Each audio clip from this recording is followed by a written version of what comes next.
This is from Ariel Rose's journal from the hospital. The blog post is titled, No matter how wounded, no matter how sick, a lion is still a lion. This was written November 28th, 2012 at 7:43 p.m. I won't say the author's name. A quick break from radio silence.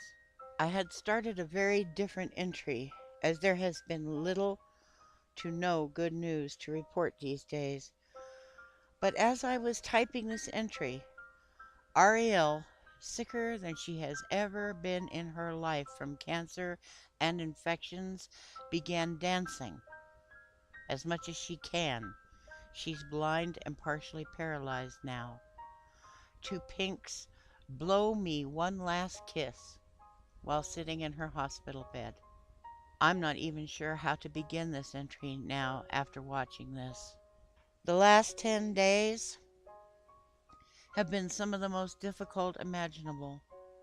Ariel is now blind, paralyzed from the waist down, often unable to speak, no longer strong enough to do much more than sleep, and with further cancer progression, a return of the MRSA drug-resistant staph infection and aspergillus fungal infection in her sinuses, possibly her brain, and newly spread to her skin, eroding it away in some places, and struggling with pain more terrible than anything I've ever seen. Tonight, for a little under an hour, Ariel danced in her bed. No matter how old, no matter how sick, no matter how wounded, one must always remember a lion is still a lion.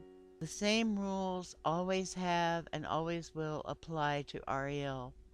An MRI done the Wednesday before Thanksgiving showed what we already knew. Ariel's brain tumors have grown enormously.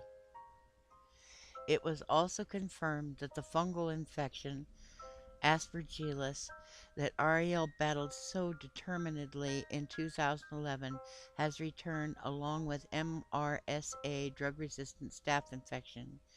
She is now battling not one, but three different diseases, all of them lethal, her body battered and exhausted, and this week she suffered moments so scary and terrible I refuse to type them. In spite of all this, in a move few of us would ever have the bravery, the determination to choose, Ariel still refuses to stop her new chemo treatment. She can no longer eat her meals from the pain, but she manages, no doubt through sheer force of will, to swallow the 2 pills that make up part of her experimental therapy every day. We are living this nightmare hour to hour, not knowing what it will bring. Ariel's vitals are strong and stable one minute and erratic the next. She suffered seizures, spasticity, crippling pain, and complications from these new infections. I can't tell you how many times this week we've told her in tears as she screamed through pain or breathed so that it was okay to stop, it was okay to rest, to remind her over and over that no matter what, she's already won. She's not doing this because she's afraid to die. She knows how much we love her and how unbelievably proud we are of her. But in spite of our tearful pleas, she shakes her head no and has managed to hold on these long, often terrible 10 days. Her fierceness through all this remains the most beautiful and terrible thing I have ever seen, and tonight's dancing summed it all up so neatly.